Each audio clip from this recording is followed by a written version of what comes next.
सलाम मीडिया, आप देख रहे हैं गाइड न्यूज़। गाइड न्यूज़ में आप सबका स्वागत है। मैं वनीफ शेख। आज हम लेके चलते हैं मकर संक्रांति के मौके पर बचतगढ़ की महिलाओं ने भोलेनाथ नगर में कितने अच्छे अंदाज में इन्होंने इस त्यौहार को मनाया और उन्होंने क्या कहा, आइए जानते हैं।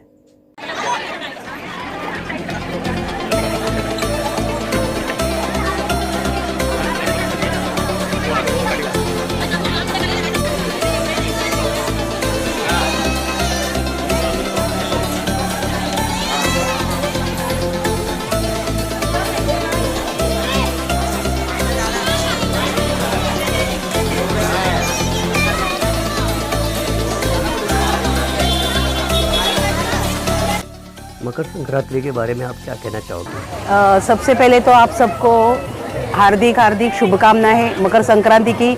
और मेरी बहनों को ये सुहागन का बहुत बड़ा त्यौहार माना जाता है। इसमें ज़्यादातर जब नई दुल्हन रहती है तभी ये त्यौहार भगवान को, हमारे यहाँ में उसको सुगड़ ये वर्ड है, जो इसे 2 हंडी रहती है मटकी की, उसमें यानी ये सूरज का है।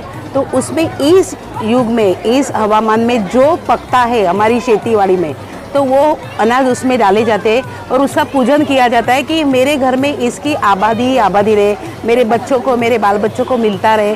और इसका महत्व यही है कि सूरज की ऐसी रोशनी आवे, बारिश के बाद सूरज की रोशनी ऐसे आवे कि ये धान उगता जाए, और ये धान के उत्पादन के लिए उसकी वहाँ पूजा किया जाती है। और ज़्यादा से ज़्यादा शेतकरी लोग इसकी ज़्यादा मान्यता रखते हैं। और हमारे यहाँ पहले दिन जो नई दुल्हन होती है उसके पास से 7 या 5 ऐसे वो मटके का वो पूजन किया जाता है।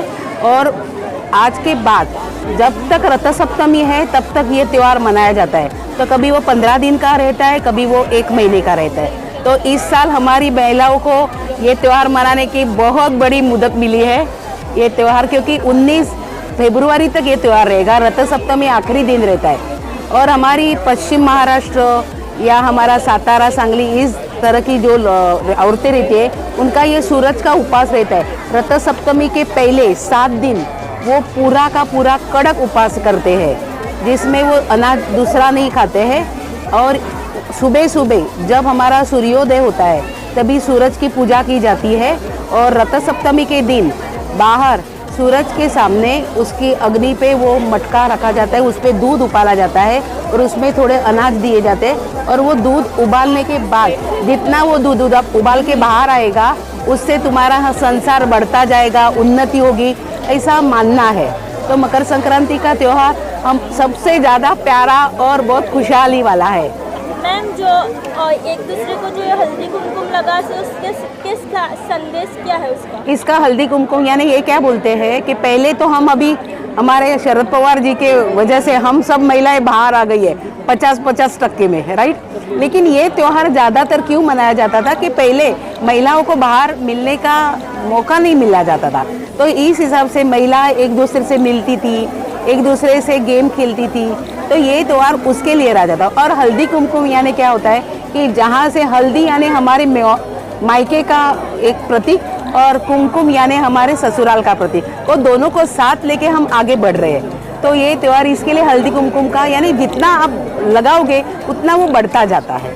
तो ये उसका महत्व है।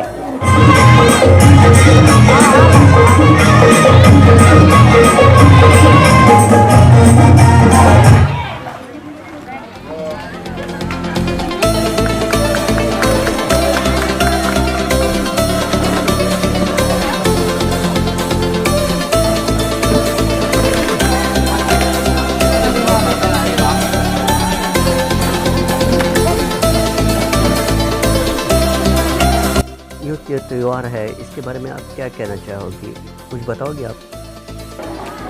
महिलाओं के लिए मेरा ये संदेश रहेगा कि इस कार्यक्रम के थ्रू सब एक साथ में आए, एक साथ में अपना टाइम एक दूसरे को दे एंड एक दूसरे के साथ में हंसी मजाक करें।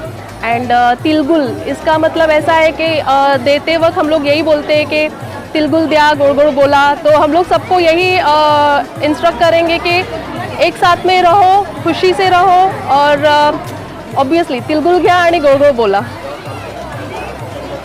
त्यौहार के बारे में क्या कहेंगे आप? एक्चुअली ये जो हल्दी कुमकुम का जो समारंभ मतलब जनवरी महीने में ठंडी के दिनों में ये त्यौहार आता है हम लोगों का। और एक ये वैज्ञानिक दृष्टिकोण से मकर संक्रांति ये जो है तो ठंडी के दिनों में आती है। और तिल गुड़ जो होता है तो तिल और गुड़ ये क्या बोला जाता है उसको, गर्म चीज़ होती है और ये दिनों में पौष्टिक होती है, तो उसी कारण तिल गुड़ भी दिया जा सकता है और उससे अपनी सेहत भी मतलब तिल गुड़ के कारण वो खा के सेहत भी ठीक रह सकती है। और ख़ास करके हल्दी कुमकुम का जो विशेषता है हम लोगों के मराठी संस्कृति में, या तो मराठी नहीं हिंदू संस्कृति में, तो हल्दी कुमकुम का महत्व है कि शादीशुदा जो औरत होती है उसके लिए उसका बहुत बड़ा महत्वपूर्ण है। अगर कोई विधवा अगर स्त्री रहेगी तो उसको कुमकुम नहीं लगाया जाता है और जो शादीशुदा होती है वही कुमकुम लगा सकती है, तो ये इसकी खास विशेषता है। और यहाँ पे जितने भी औरतें हैं सुहागन हैं, ऐसी विधवा भी औरतें हैं, लेकिन खास करके सुहागनों के लिए इसकी बहुत बड़ी विशेषता है, मतलब भगवान के दर्जे से उसे देखा जाता है, क्योंकि हल्दी कुमकुम ये जो है तो ये भगवान को भी चढ़ाया जाता है। सिर्फ कुमकुम नहीं चढ़ाया जाता है या सिर्फ हल्दी नहीं चढ़ाई जाती, बल्कि हल्दी और कुमकुम ये एक साथ जब होते तो ये मतलब पति और पत्नी इस तरह से उसका है, इसीलिए इसकी ये खास विशेषता है।